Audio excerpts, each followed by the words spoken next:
Hello students, it's your English worksheet number 2 for class 8th, scheduled to be done on 14th September 2020. Students, first of all write your names, class teacher's name, roll number as well as your ID so that your teacher can check, can recognize the work done by with student. बेटा अगर आप ये सब details नहीं लिखेंगे तो teacher को पता नहीं चलेगा कि किस बच्चे ने ये काम किया है. तो प्लीज़ अपना नाम, अपना क्लास टीचर नेम, अपना रोल नंबर, आईडी लिखिए ताकि जब आपकी पिक उनके पास जाए तो वो उसे चेक कर सके. The last week you are, क्योंकि बेटा सबको ये डिटेल्स भी अपने पास नोट करनी है कि कौन बच्चा कर रहा है. तो आप लोगों के लिए तो एक बहुत मुझे तो बहुत खुशी की बात एक आपको बतानी है कि आप सभी बच्चों के लिए आपके टीचर्स ने बहुत अप्रिशिएट किया है कि आप सभी बच्चे टाइम पे काम करके भेजते हैं, अच्छा सुंदर काम करते हैं with correct spellings and you are having the knowledge as well. अब वो क्विज़ क्वेश्चंस भी अब आपके थोड़े टाइम में शुरू होंगे और मोस्ट प्रॉब्ली आपसे क्विज़ गूगल फॉर्म में या किसी तरह से आपसे क्वेश्चंस पूछे जाएंगे. तो आप साइड बाय साइड इसको लर्न भी करिए. तो let's start our worksheet on the poem the ant and the cricket. हमने इसका फर्स्ट पार्ट लास्ट वर्कशीट में किया था. तो अब देखिए question number 1. The last week you read a poem about hard working and careless cricket. Now think of someone, family members, friend who has the following qualities. Write his or her name in the blank and your relationship with him or her in the bracket. तो बेटा आपको सबसे पहले उनका नाम लिखना है और यहाँ पे उनका रिलेशनशिप लिखना है. हार्ड वर्किंग, जो बहुत मेहनती है आपकी फैमिली में, कौन से फैमिली मेम्बर है जो बहुत मेहनती है, आपको यहाँ नाम लिखना है. देन आपको उनसे आपका रिलेशन लिखना है. देन पंक्चुअल, जो अपना काम हर काम समय पर करते हैं, तो उनका नाम यहाँ लिखिए और यहाँ पर उनका रिलेशन लिखिए कि आपके वो ब्रदर हैं, सिस्टर हैं, फादर हैं, मदर हैं. ऐसे ही एनर्जेटिक, जो बहुत ज़्यादा एनर्जेटिक हो, फटाफट एक्टिवली अपने सारे काम कर लेते हैं. तो यहाँ आप उनका नाम लिखेंगे और यहाँ पर आप उनका रिलेशन लिखेंगे आपके साथ.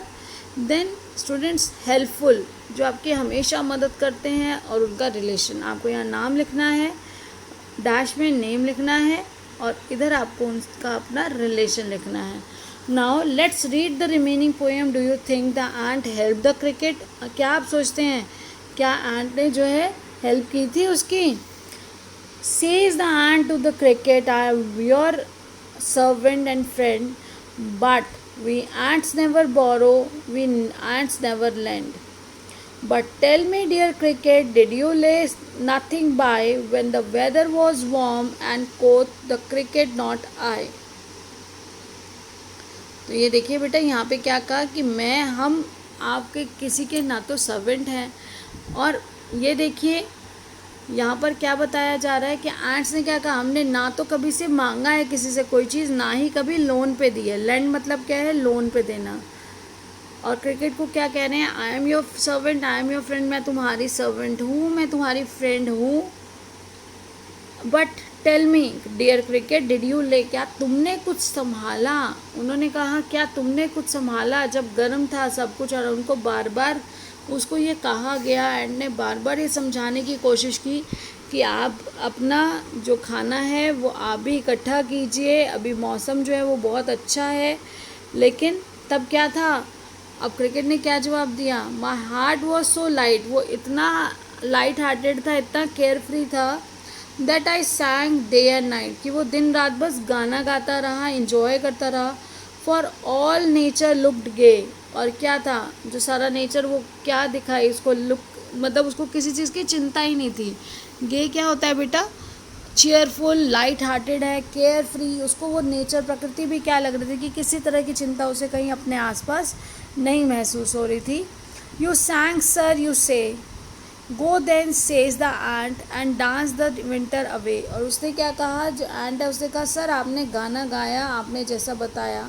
यू से गो, देन जाओ, और जाओ जाके अब डांस करो वो विंटर में, क्योंकि अब क्या है, चारों तरफ बर्फ़ आ चुकी है और बर्फ़ के कारण अब ना तो उसके पास, क्रिकेट के पास कोई अपने आप को संभालने के लिए शेल्टर है, ना उसके पास सरवाइव करने के लिए फूड है, तो वो कुछ भी नहीं कर सकता। और उसको सरवाइव करने के लिए बोल्ड होना पड़ा, हमने लास्ट वर्कशीट में पढ़ा था, और तब वो जाकर उनसे मदद मांगता है। Thus ending he hastily lifted the wicket. अब क्या था, अब जब वो एंड ही हैसली मतलब होता है बेटा क्विकली, हैसली का मतलब है क्विकली, उसको एकदम से पकड़ा, क्विकली। और यहाँ पर क्या है क्विकली का, यहाँ देखिए ये है आपका हैसली का मतलब quickly, and then the wicket, वो एंट्री जो ओपनिंग है उसने एकदम से उसको जल्दी से पकड़ा, क्योंकि अब वो गिरने की कंडीशन में, देखिए उसकी कंडीशन क्या है कि बस अब वो गिर जाएगा। And out of the door turn the poor little cricket. अब वो बाहर क्या हालत है उसकी, बिल्कुल अब वो उसकी हिम्मत नहीं है अब सरवाइव करने के लिए, सिर्फ उसके पास एक ही तरीका है, हेल्प, जो उसने एंड से मांगी। Folks call this a fable. Folks क्या होते हैं, जनरली लोग कहते हैं, ज़्यादातर कॉमन जो साधारण लोग हैं वो कहते हैं कि ये एक फेबल है। फेबल क्या होती है, जो एनिमल करेक्टर्स वाली एक स्टोरी है, जो हमें क्या देती है, कोई मॉरल देती है, कोई नैतिक शिक्षा देती है। I will warrant it true. मैं तो इसको गारंटी देती हूँ कि ये क्या है, ट्रू है, सच है।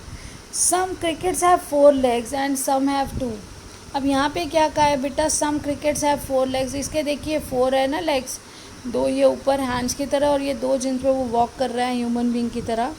लेकिन हम ह्यूमन बीइंग्स के लिए यहाँ पे रेफ़र किया गया है कि कुछ के 2 होते हैं लेग्स। क्यों, क्योंकि यहाँ क्रिकेट को किससे दिखाया गया है, लेज़ी से। और वो लेज़ी पीपल भी होते हैं, जो लेज़ी ह्यूमन बीइंग्स हैं जिनके कितने 2 लेग हैं। तो इसी को हम आगे देखते हैं कैसे आगे क्वेश्चंस पूछे गए हैं हमसे। Who said the following lines in the poem ant or cricket, write your answer in the blank below and each bubble. My heart was so light that I sang day and night. तो किसने कहा था कि मेरा जो heart था, मैं तो इतना केयर फ्री था, कोई टेंशन ही नहीं थी मुझे। तो किसने कहा था ये, उसने दिन और रात, उसने क्या किया, दिन और रात उसने सिर्फ गाना गाया। तो यहाँ कौन है, क्रिकेट।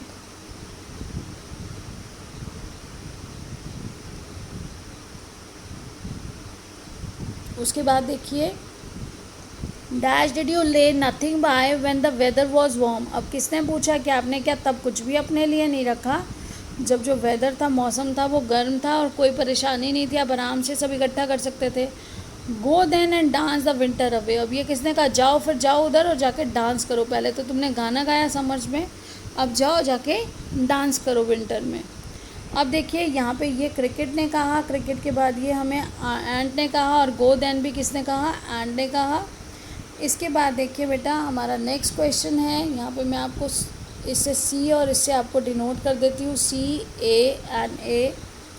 यहाँ पे एंट है और यहाँ पे भी एंट है, और उसके हार्ड वर्किंग से ही आप उसको, आप खुद भी घर में देखते हैं बेटा चींटियाँ किस तरह से लाइन में एक डिसिप्लिन के साथ, किस तरह से रेगुलर हार्ड वर्किंग क्रिएचर माना जाता है। Now rearrange the following sentence to form the summary of the poem. अब आपको समरी बनानी है ऑन द, ये जो सेंटेंसेस हैं इनको रीअरेंज करना है। Write the correct sequence in the number box against each sentence. The first sentence has been sequence to you help you.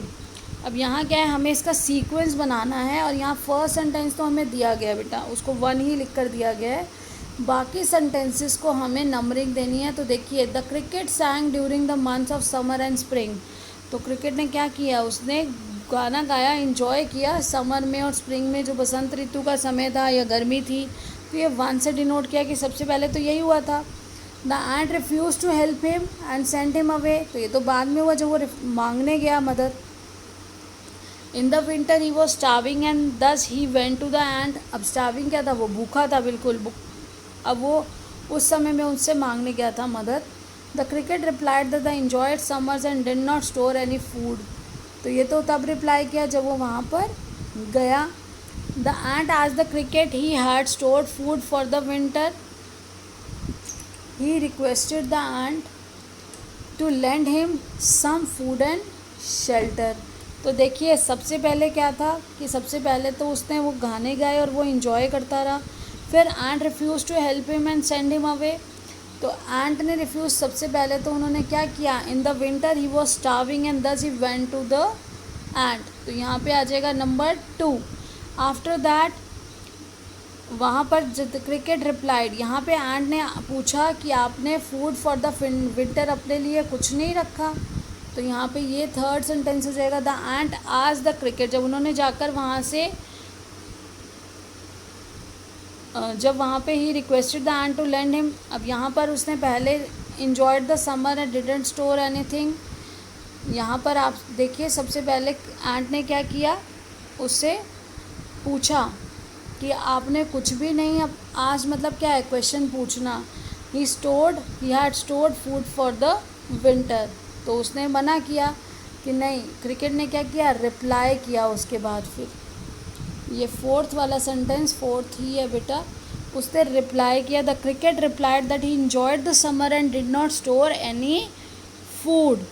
अब देखिए जब उसके पास उसने कहा कि नहीं मैं कुछ भी नहीं स्टोर कर पाया और सिर्फ मैंने क्या किया, इन्जॉय किया समर को, तो उसके बाद he requested the ant to lend him some food and shelter. तो यहाँ 4 हो चुके हैं, आपका यहाँ आ गया बेटा 5। उसने रिक्वेस्ट की एंट से कि प्लीज़ आप मुझे कुछ फूड या और शेल्टर, मुझे थोड़ा सा खाना दे दीजिए, थोड़ा रहने की स्थान दे दीजिए ताकि मैं इस सर्दी से बच सकूं। अब क्या था, एंट ने क्या कहा, एंट ने रिफ्यूज़ किया कि नहीं। The ant refuse to help him and send him away. और उसको मना कर दिया कि जाओ, मैं तुम्हारी हेल्प नहीं करती। क्योंकि कुछ क्या होते हैं, कुछ तो क्रिकेट्स 4 लेग्ड होते हैं और कुछ क्या होते हैं 2 लेग्स, 2। यानी कि उसने कहा कि आपने समय पर अपना वो काम नहीं किया जो आपको करना चाहिए था। तो बेटा उसके बाद देखिए ये आपके हो गए 1 2, ये 2 है, 2 के बाद 3 sentence third and this is fourth, 5 and 6. I hope everything is clear. Now the next question is what does the poet mean by the last line?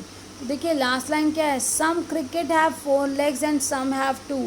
तो यहाँ पे there are some crickets that have 2 legs. नहीं, यहाँ पे cricket का नहीं आ रहा है, यहाँ पे पोएट हमें एक मैसेज दे रहे हैं। तो जो पोएट हैं वो हमें जो मैसेज दे रही हैं वो देखिए यहाँ पे क्रिकेट के बारे में नहीं बोल रहे कि क्रिकेट हैव 2 legs, ना ही insects like cricket have 4 legs। यहाँ पे है some people are like the cricket, they are lazy and do not care about the future. तो कुछ लोग ऐसे ही होते हैं जो क्रिकेट की तरह लेज़ी होते हैं और वो बिल्कुल केयर फ्री रहते हैं, अपने फ्यूचर के लिए बिल्कुल भी सोचते नहीं हैं, केयर नहीं करते। और फिर बाद में वही लोग क्या होंगे बेटा, वही लोग परेशान होते हैं, वही। तो यही आपको एक मैसेज कन्वे किया गया है, आपको समझाया गया है कि हमें कभी भी ऐसा नहीं है कि केयर फ्री रहना चाहिए, हमें हमेशा ध्यान में रखना चाहिए और जो ज़रूरी कार्य है उसे समय पर कर लेना चाहिए, इन्जॉय करना चाहिए। लेकिन पहले आप अपना काम भी करिए बेटा। सेम आपके लिए, स्टूडेंट्स के लिए भी है कि आप एंड की तरह हार्ड वर्किंग होंगे। अगर आप अपना समय पर पढ़ाई कर लीजिए, सब काम इकट्ठा, धीरे धीरे अगर आप इकट्ठा करते जाएंगे तो इतना हो जाएगा कि आपके लिए करना मुश्किल हो जाएगा और उस समय जब आपको ज़रूरत पड़ेगी तो आपके पास कुछ भी नहीं होगा। तो हमें लेज़ी नहीं होना है, हमें एक्टिव होना है, एनर्जेटिक बनना है, हार्ड वर्किंग, हमें ये सारी क्वालिटीज़ अपने अंदर डेवलप करनी है to get success in life. I hope everything is clear to you. So keep learning, stay blessed, stay happy. Thank you.